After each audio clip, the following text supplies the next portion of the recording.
Hello, this is Dr. Richard Olivas. This is History 11, and this lecture is called Consolidating the Revolution. Please let me read to you the thesis statement that up on the screen, because it contains the main idea for the lecture. After the Revolutionary War ended, it was not clear whether Congress could effectively deal with the problems of demobilization and adjustment to independence. Dissatisfaction with the Articles of Confederation led to their replacement by a much debated federal constitution. So this lecture then talks about the beginnings of our country's government under one document called the Articles of Confederation, and then how limitations in that document led to a crisis, which in turn led many Americans to consider changing that document with another one, the one we currently have in our country called the United States Constitution. So this lecture documents the shift from the Articles of Confederation to the Constitution. Now, in a lecture of this scope, we don't have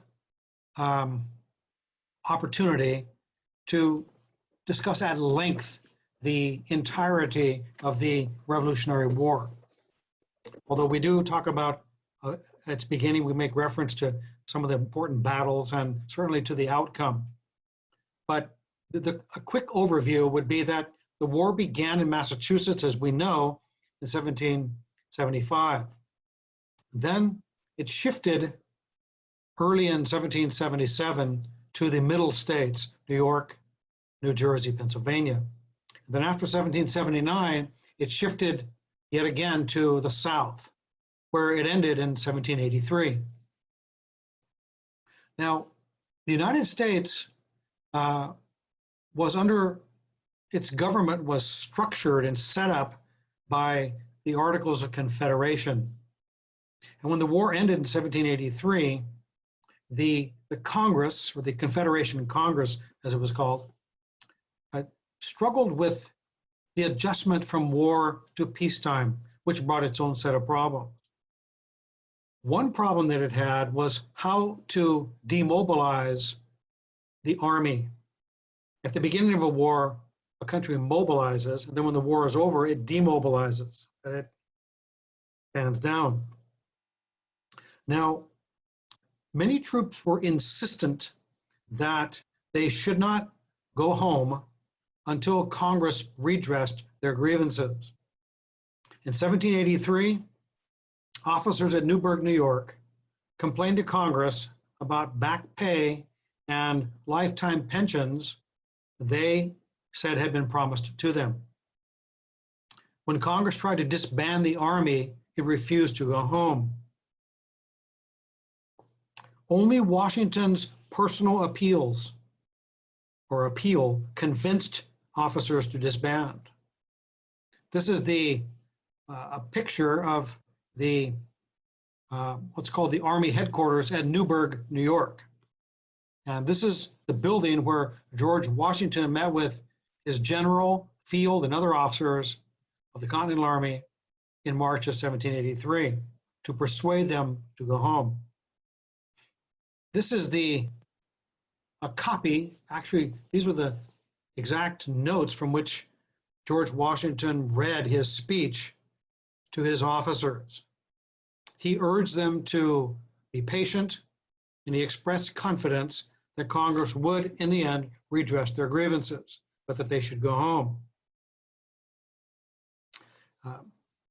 In June of 1783, angry soldiers forced the Congress itself to flee to New Jersey, where it issued 3 months' pay and then furloughed the soldiers until they could be fully discharged.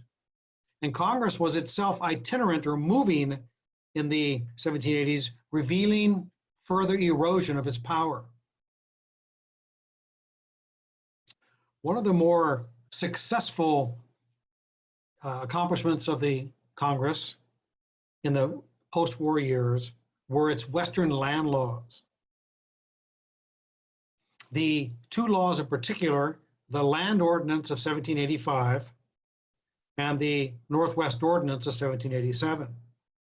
The first law, the Land Ordinance of 1785, provided for the survey and the sale of Western land north of the Ohio River. And it spelled out the way to do that and so on. Then the Northwest Ordinance of 1787 provided for what we call the political organization of the territory, and then spelled out the process whereby a territory could become a state and enter the Union on an equal footing with the existing states. Those laws were very popular because it opened up the West to settlers. It gave farmland to those who had been trying to go in since 1763. And of course, income from the sale of land could be used to pay down the national debt. The Northwest Ordinance is also important because it banned slavery in all land north of the Ohio River, while unfortunately opening slavery to land south of the river. But it was a precedent whereby Congress could exclude slavery in the territory. This is a diagram of the 1785 Land Ordinance. You can see in the bottom the territory, and then you can see how it breaks it up into different quadrants or squares of land, from 640 acres down to 160 to 40 to 10 to 2.5 and so on. And then this is a map that shows the land, the ultimate states that came out of the Northwest Territory. 5 states came out of that: Ohio, Indiana, Illinois, Michigan, and Wisconsin. Now, we should point out, however, before we go to this next point, we should just point out very quickly that there were failures too that the Congress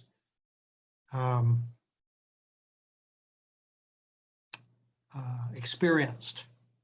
The Iroquois Confederation, which was in ruins at the end of the Revolution, made peace and then ceded or granted to the United States Western lands in the Treaty of Stanwix in 1784. Some of many of the American Indians who signed that later repudiated the treaty, saying that they were exacted or concluded under the threat of force. And by the middle of the 1780s, a Western confederacy of tribes resisted white expansion, attacked settlements in the interior, but with the army disbanded, there was very little that Congress could do. So Congress's inability then to open up the interior led many Americans to question the adequacy of the government. Also, Congress had a failure with respect to commercial policy or trade policy, because Congress was not able to settle problems with other nations that had the effect of hampering or slowing down growth in the western part of the country. In 1784, Spain closed the mouth of the Mississippi River to fishing and to shipping. And so that meant that you couldn't come in and out of the Mississippi River. And that, of course, let me just jump ahead to that map here. You can see the Mississippi River, that Spain closed the mouth of that. And so there were a lot of protests in the western part of the country from frontier settlers and farmers who grew crops and then marketed them downriver and down the Mississippi and out into the Gulf, what is today the Gulf of Mexico, to the West Indies and so on. When Foreign Secretary John Jay struck a a deal to have concluded a treaty with Spain, the United States gave up voluntarily its right for 20 years to transit the river to go up and down it. And this, this just angered settlers and caused even more protests. So it was a very difficult situation, to say the least. Now, another problem that the United States had under the Articles was that the Articles of Confederation did not give the government the power to tax, didn't give it taxation power. And of course, the United States, as well as many of the states, most of the states had war debts. So Congress had trouble dealing with the war debt, the national debt, and that also raised doubts about the government. At the end of the American Revolution, the American national debt was about $35 million. And our country owed most of that money to French and Dutch bankers. Congress was not able to make regular payments on the principal of the debt and had to borrow money just to pay the interest. So in 1781, Congress appointed this man on the right, Robert Morris, to deal with the nation's financial affairs. He did persuade the states to stop issuing paper money and to pay for their purchases in coin or specie. He also arranged for the Congress to make federal bonds more attractive and to charter the Bank of North America. But the government's finances still remained shaky because Congress didn't have the power to tax or to force states to honor their obligations. So if the national debt every year was divided up among the several states, bigger states were given responsibility for paying their share of the debt, sort of like dividing up the bill at a restaurant afterwards. Everybody has their share. But Congress couldn't make the states pay, and some states refused to pay. So it's a very perplexing problem.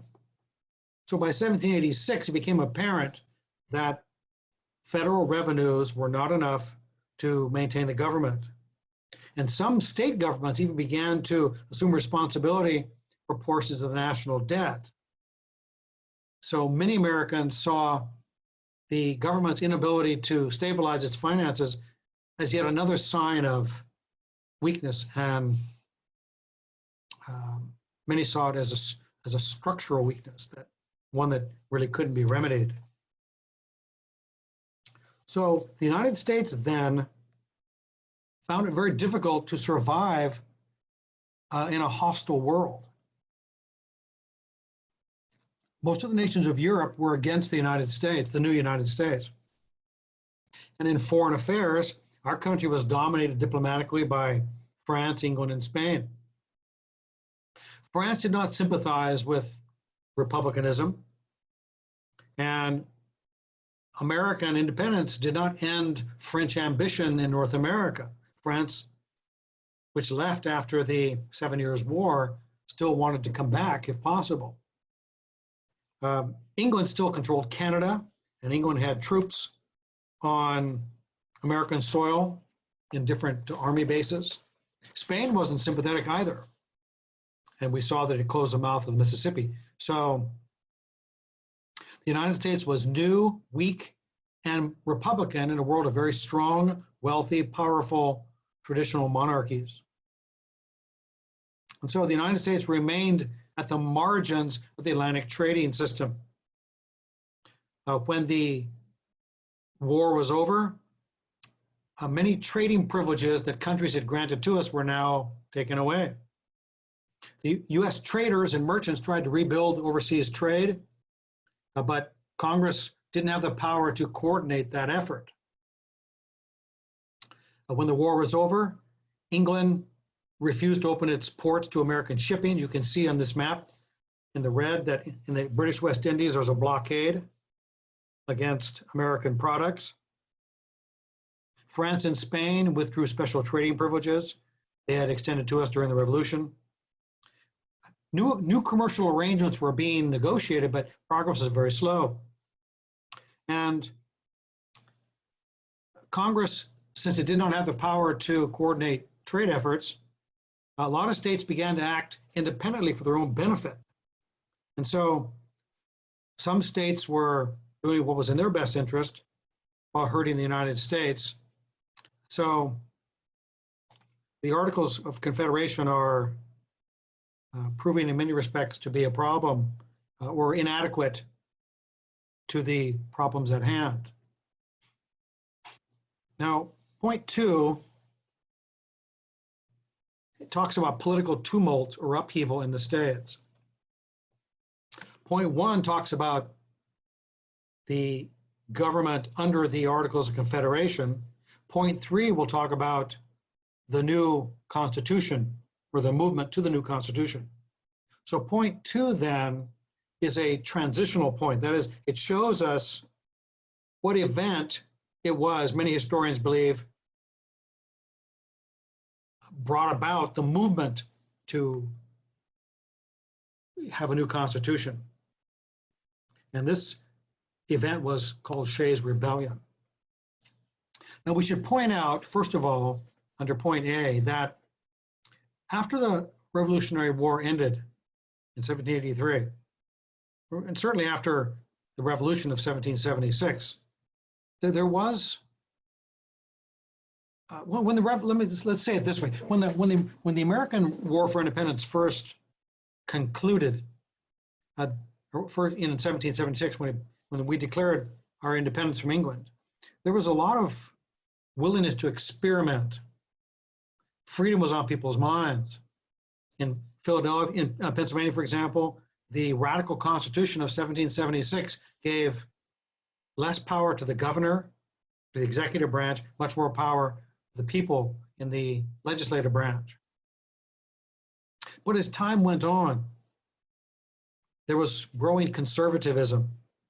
And in Pennsylvania and other states, leadership fell increasingly into the hands of those who felt that maybe the Republican experiment had gone too far.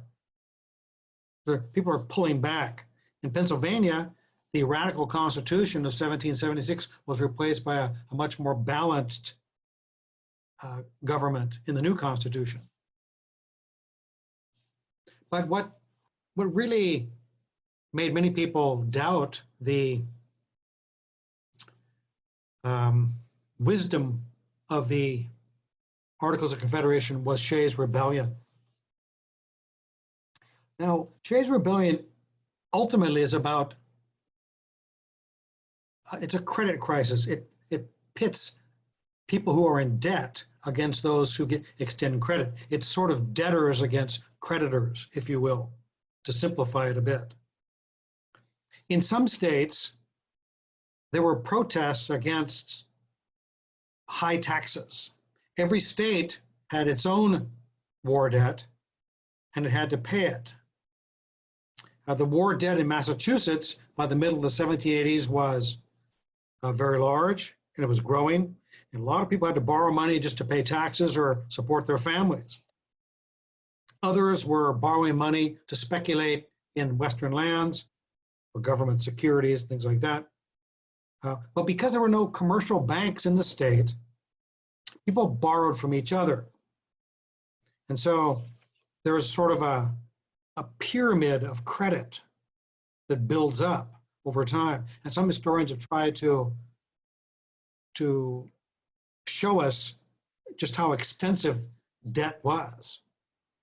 But if one creditor pulled in its loans, then it could cause the whole house of cards to come down, as it were.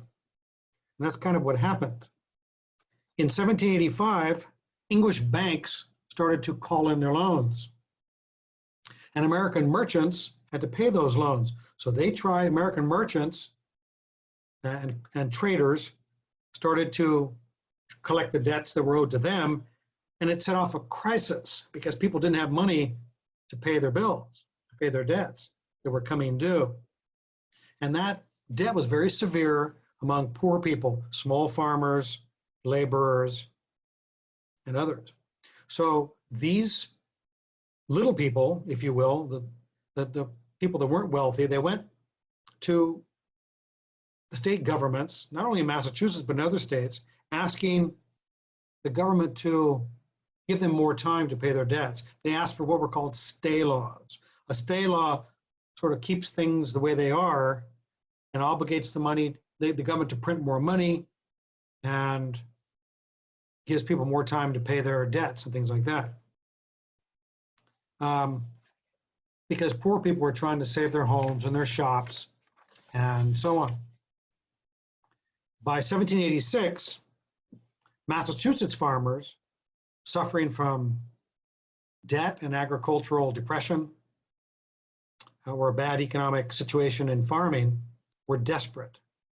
But their appeals to the government were ignored because powerful creditors and commercial interests tended to control the Massachusetts state government. So the government then passed laws demanding full and immediate repayment of debts, levying even more taxes.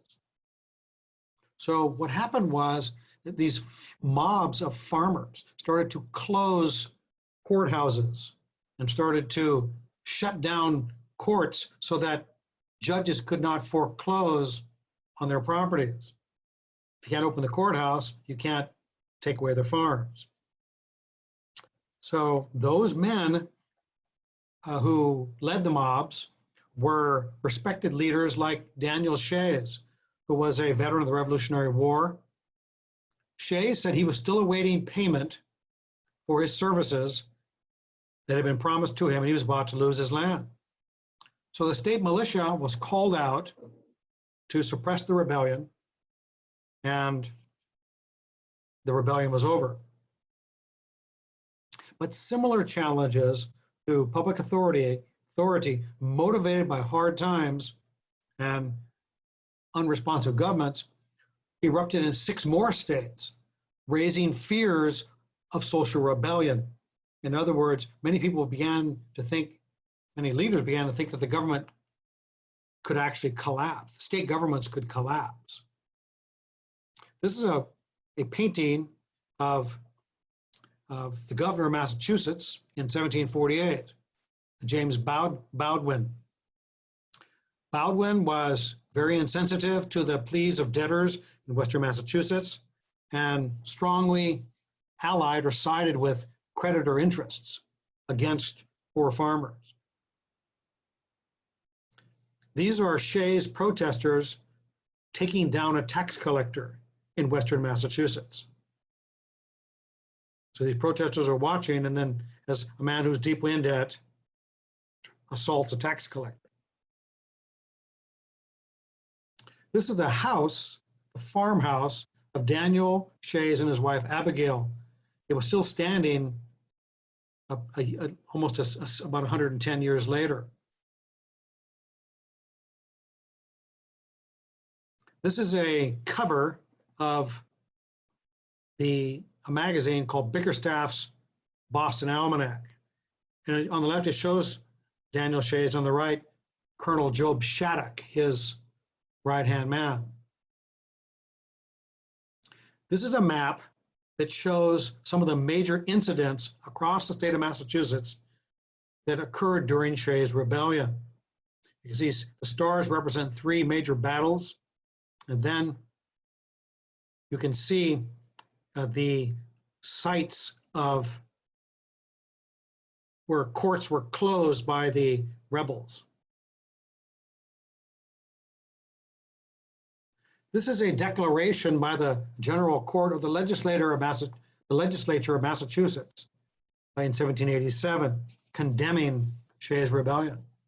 Quote, "A horrid and unnatural rebellion and war has been openly and traitorously raised and levied against this Commonwealth, and is still continued, and now exists within the same, with design to subvert and overthrow the Constitution and form of government thereof, which has been most solemnly agreed to and established by the citizens of this Commonwealth.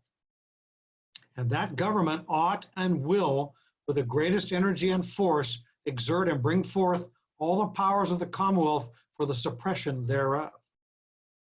So here the government is vowing to crush the rebels and to use every power at its disposal to do that. And it did. But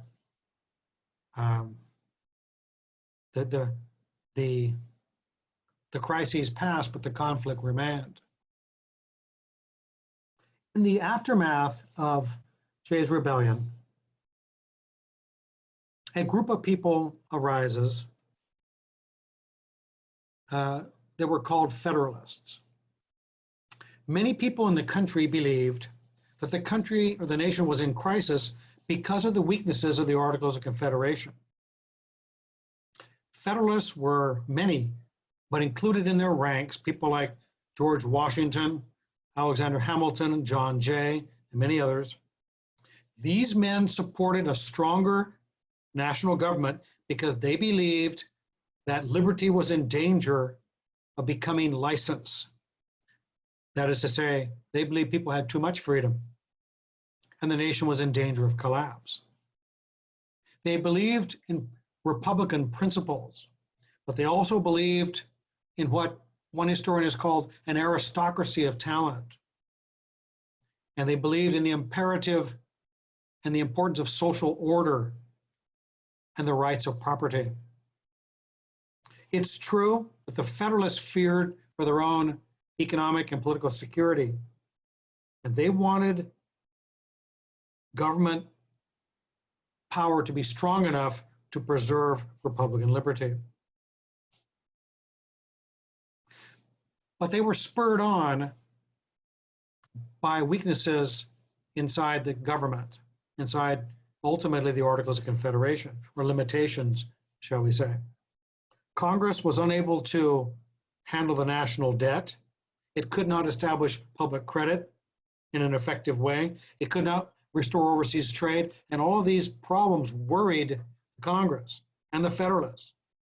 And the Federalists are very alarmed by the state uprisings. So they wanted to strengthen the national government somehow to have economic recovery, to protect the nation's interests, and to grow as a commercial republic. These are three, but only three, of the important Federalists: Alexander Hamilton on the left, James Madison in the center, and John Jay on the right.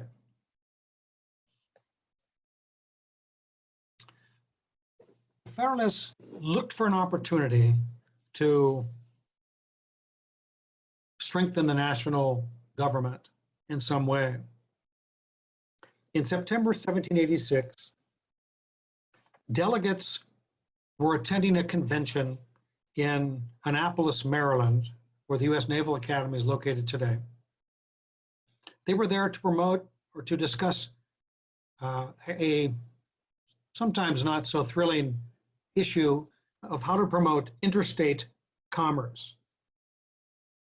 And the convention was just advisory. It sort of debated things and then sent proposals to the government. It was sort of like an investigatory body in a way. And it decided to meet again in May of 1787 in Philadelphia for its next meeting. The Confederation Congress, that is the government, endorsed that meeting and then asked the delegates to gather in May of 1787 and to recommend revisions or changes to the Articles of Confederation. Ultimately, 55 delegates came to Philadelphia, and every one of the states was there except Rhode Island. Participated in what's called the Constitutional Convention. The people that were there were numerous, but they included George Mason, the author of the Virginia Bill of Rights, James Madison, Alexander Hamilton, George Washington, Benjamin Franklin, and many other leaders of the Revolution. Thomas Jefferson wasn't there. He was Minister to France at the time. Patrick Henry was a strong supporter of states' rights and state supremacy, He was against the meeting, so he did not attend. George Washington was elected the presiding officer, and he made the decision to keep the deliberations secret.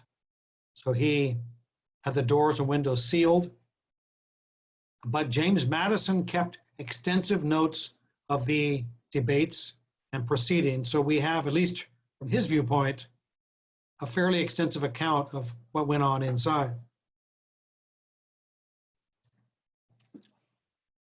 James Madison was one of those people who always came to a meeting fully prepared. And he did come, and he had in hand a document with a proposal for the new Constitution. It was called the Virginia Plan because Madison was from the state of Virginia. That plan called for, among other things, a true national government with a bicameral Congress. That means two chambers. A lower house whose members will be elected directly by the people, and an upper house whose members would be elected by the state legislatures. The president of the country would be elected by the Congress. There would be a national court system. And most importantly, the legislature will be based on proportional representation. That is to say, bigger states would have more power. The people who were against that, as you can easily imagine, were the small states. And so the small state of New Jersey, and in particular, William Patterson, introduced a counterproposal called the New Jersey Plan. They objected to proportional representation, and they called for equal representation. Every state should have the same vote in the new nation. William Patterson said that the Articles of Confederation should be kept, but they should be changed to give Congress the power to tax, to regulate commerce, and to appoint a president and court judges or a Supreme Court. Well, the delegates at that point adopted the Virginia Plan as the basis for further discussions and scrapped any effort or any plan to revise the articles. Some have said that this was a coup d'etat or an overthrow of the government, which is really not what it was. It was just a committee.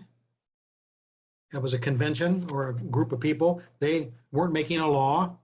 They were charged with making revisions. They decided not to, but it wasn't imposed. States still had to vote on it, so it was just what they chose to do, but it wasn't an overthrow of the country by any means. As the summer went on, the delegates, had a lot of debates. They talked about how big states and little states had different interests. They talked about how power should be shared between the national government and the state governments. They talked about slavery and the slave trade. They talked about how powerful the president should be. Alexander Hamilton said that the president and the Congress should be elected for life, causing many people to say he was trying to bring back the King of England and the House of Lords. So there was disagreement on that. In early July, the delegates recessed to try to hammer out a compromise. And a compromise, of course, as you know, means you have to give up a little to get a little. So there were extensive elements to the compromise. Delegates agreed, finally, that there should be two chambers, a lower chamber, which would be based on proportional representation. The bigger states would have more members, and that the upper house, the Senate, would be based on equal representation. There, every state would be equal. So that was a compromise there. a compromise was also made that the president would not be elected by a popular vote, but by the Electoral College. And that, of course, is a matter of continued debate, even at the present hour. But this is the way that it was set up originally. There was a suspicion of popular power, or one could say even democracy, on the part of the people who were in Philadelphia drafting this document. That is, Shays' rebellion frightened them. And so they wanted to put a filter between the people and the highest offices in the land. So one of those was the Electoral College. Another one was that senators were not directly elected by the people for a number of years. The Constitution had to be changed to allow that. So there are certain anti-democratic features in the document itself. So the Constitution and the Convention also protected slavery by allowing the capture and return of runaway slaves, by allowing importation of slaves for 20 more years before it could be outlawed. And it also gave Southern states the right, for purposes of representation and taxation, to count 3/5 of their slave population. So this federal ratio, as it was sometimes called, gave Southern states much greater power in the government because it gave them many more representatives in the United States Congress.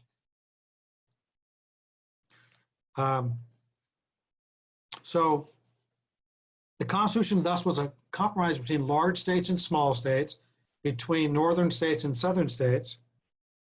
Power was shared between the national government and the state governments, but it clearly shifted in favor of the national government.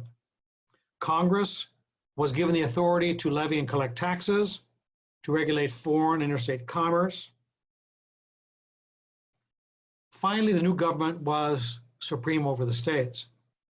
The Constitution then was sent to the states for approval, and the Constitutional or the Grand Convention adjourned in September of 1787.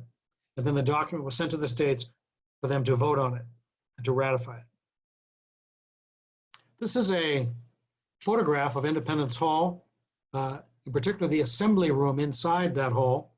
It was in this room that the Declaration of Independence and the United States Constitution were drafted and then signed. And tourists, of course, can still go there today. Now, the debate over ratification. Ratification means approval. So the Constitutional Convention sent a copy of the proposed Constitution to the states, but the states had to approve it. They had to say yes. Now, so the rule that was set up, rules that were set up by the Constitutional Convention were very clear. The Confederation Congress said that the proposed Constitution would go into effect after ratifying conventions in 9 states agreed. The 9 states need to ratify, 9 out of the 13. And the way the ratification worked was not by a direct vote, but by a ratifying convention. So voters in each state then elected delegates to a one-time temporary convention called a ratifying convention. And then the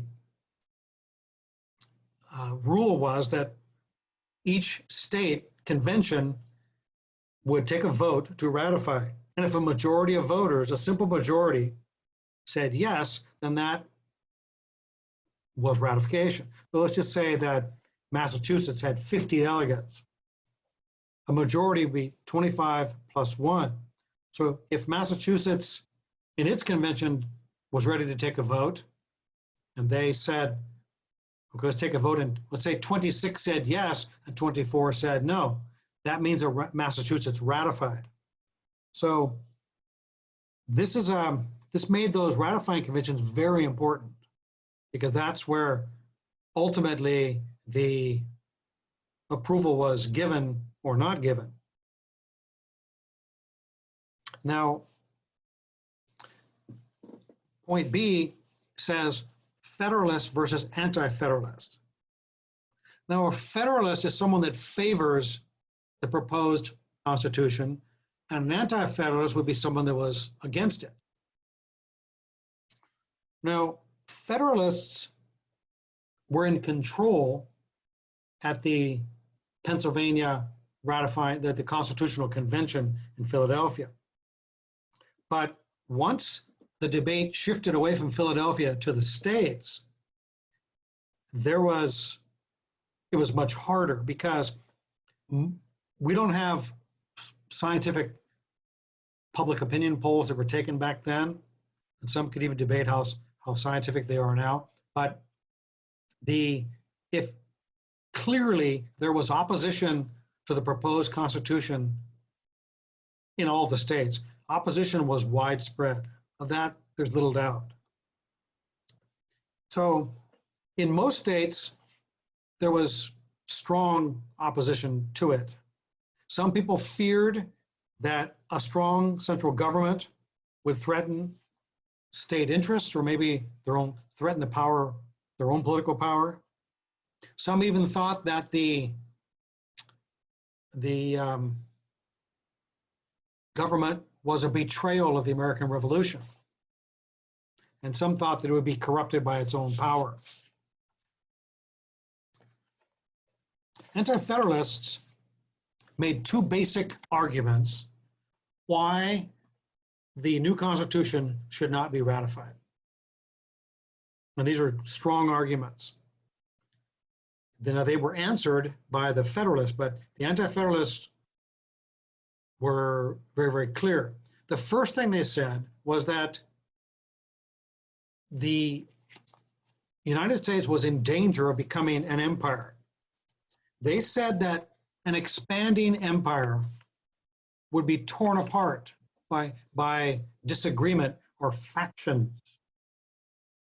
They said that if the country gets big, people will be arguing and fighting so much amongst each other that the country would break down.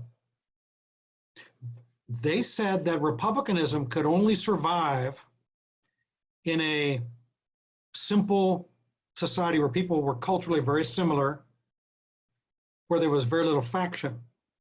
So they said that republics needed to be small geographically, with people that were culturally from a similar background. And they played on people's fear of the Roman Empire. They said Rome started out as a republic and became an empire, then collapsed from within because of disagreement and faction. So they said republics needed to be small. And they said the United States was on its way to becoming a Republican empire, a very geographically large republic. The second argument that the Anti-Federalists made was that the government would be so powerful because there were no restraints put on it inside the Constitution. That is, the Constitution didn't restrain the government's power. And they said just because the Constitution sets up what we call a separation of powers, the executive branch, and the legislative branch, and the judicial branch, we call that the separation of power. Even though power was separated, they said, though the government as a whole would become so powerful, it would become corrupted and collapse. So they played on people's fears, and they could be persuasive. So the Federalists then had to answer these arguments. And they did it largely in a series of essays that collectively or together are called the Federalist Papers. The Federalist Papers were written primarily by James Madison and to a lesser extent, Alexander Hamilton and John Jay. They were written to promote ratification in the state of New York, where the vote for ratification would be very close. Those essays published in New York newspapers explained the virtues of the Constitution and tried to answer the attacks of the anti-federalists. And they made two basic arguments. The first, they said, was that power and a powerful government were not the enemy of liberty. They said that power would guarantee liberty or freedom, because as they saw it, the danger in the country was not that the government would be too powerful, but that the government would be too weak. And they said weakness led to instability and would allow demagogues and disorganizers to rise up and take control of the government. So they were referring, of course, to Shays' rebellion and the other state uprisings. And so they said the government was too weak. They didn't believe in an all-powerful government, but they didn't believe the government should be weakened either. The other argument they made was that factions and disagreements are always going to be there. They said it's naive to think that when people are free, they're going to think alike.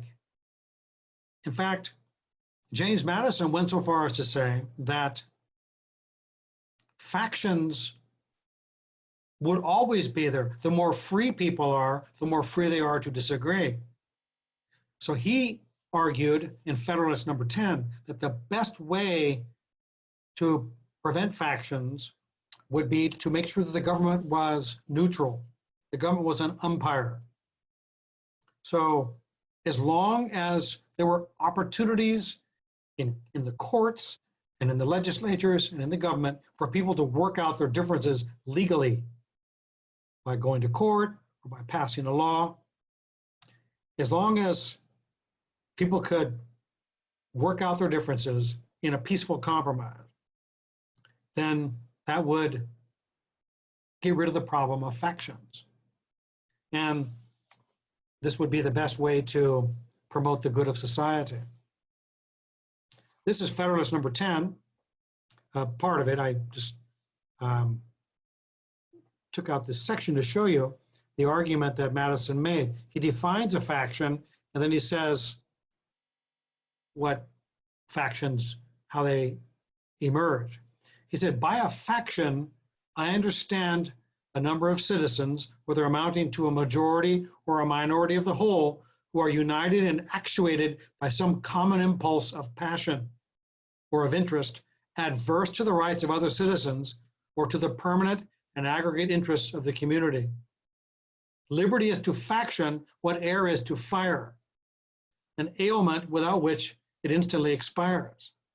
But it could not be less folly to abolish liberty, which is essential to political life because it nourishes faction, than it would be to wish the annihilation of air, which is essential to animal life because it imparts to fire its destructive agency. In other words, you can see what I've underlined here. Liberty nourishes faction. Free people disagree. It's naive, he said, or he implied, to think otherwise.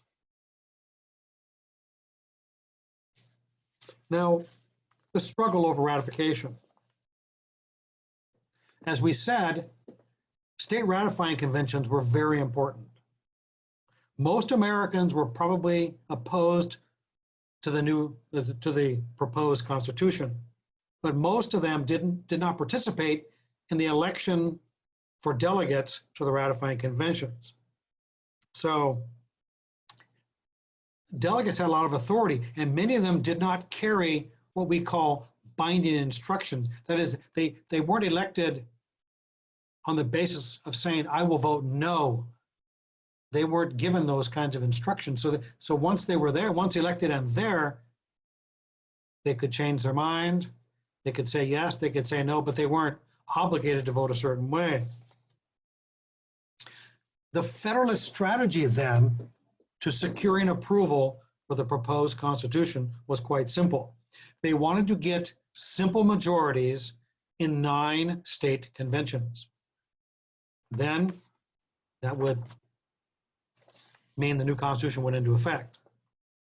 Within a year, this is point B, within a year, the necessary 9 states had ratified the new Constitution.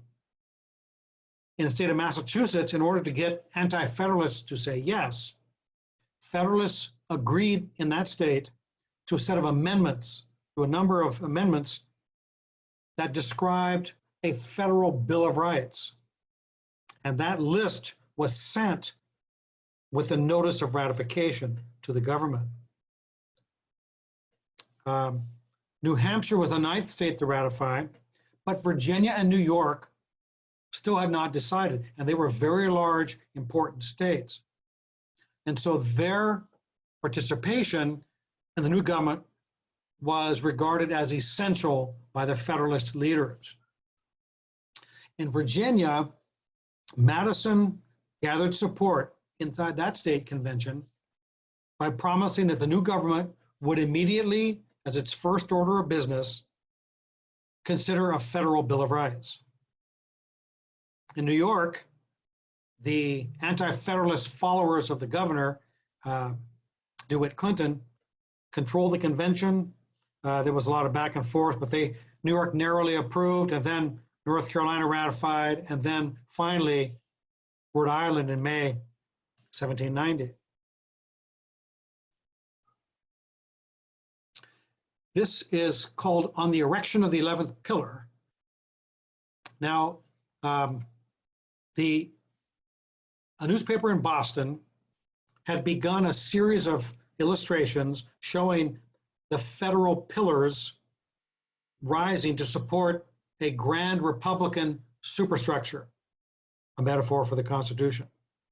As each state ratified the Constitution, an additional pillar was raised. Now, in the ancient world,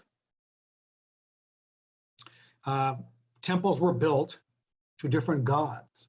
Saturn, Mercury, Jupiter, they all had temples. And if you went to an ancient city and there was a temple to, let's say, to Jupiter, Jupiter lived inside that temple.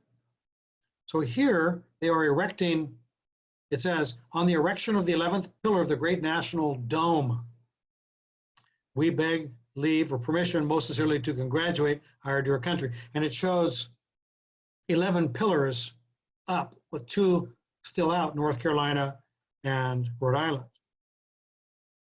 And so this is a poem, a very optimistic poem written to celebrate the fact that 11 states have ratified and only 2 more are left. Rise it will. You can see it. And this is the poem. 11 stars, you can see a star above each one. 11 stars in quick succession rise. 11 columns strike our wondering eyes. Soon o'er the whole shall swell the beauteous dome, Columbia's boast and freedom's hallowed home. So this temple, the United States is constructing, will be the home for liberty or Columbia.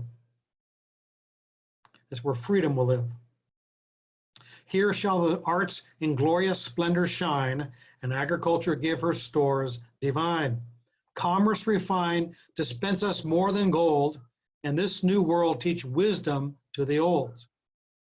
Religion here shall fix her blessed abode, arrayed in mildness like its parent God. Justice and law shall endless peace maintain, and the Saturnian age return again. So there's a great deal of optimism that the new government will usher in more and more freedom and more prosperity.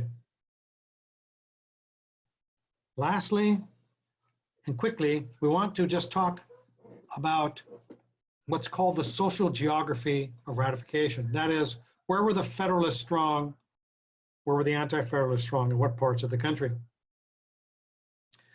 Federalists were very strong in cities, especially along the coast and along navigable rivers, because the rivers were sort of the water highways where trade took place. So cities and towns along the coast and along rivers. Merchants and business people supported the Constitution, as did urban laborers and shopkeepers, artisans, because they believed that a stronger government could better promote overseas trade and protect American artisans from foreign competition, what we call tariffs today. Also, in the South, in commercial farmers and planters supported the Federalist Constitution. Commercial farmers and Southern planters supported the Constitution because they're very worried about overseas trade. But everywhere else, especially in the interior among ordinary small farmers, anti-federalists were very strong. Now, how was it that the Federalists were able to win? First of all, the task that the Federalists were facing in the beginning was very large. They had to explain how republicanism was compatible with national power and expansion. Number two, the Anti-Federalists just had to defend the way things were and then arouse fears of a central government and play on people's loyalties or local loyalties. But what really helped the Federalists more than anything was the weakness of the Articles of Confederation. Most people believed, even if they supported the Articles of Confederation, that they had weakened the national government too much without an ability to tax, regulate foreign or interstate commerce, to mobilize an army, and so on. So the weakness of the Articles strengthened or simplified the task of the Federalists. And lastly, the Federalists had very illustrious leaders. The most determined, skilled, experienced politicians were included in the ranks of the Federalists. And they were well known publicly. They were the celebrities of that day, if you want to call it that. And their support was decisive. Now, we want to close this lecture with a quote from James Madison in Federalist number 39. In this document, he defines a republic. Now, if you read the document, of course, it's a more extensive definition, but this is one crucial part. And we quote this because in this document, James Madison is defining what a republic is, and he says it's a government of the people.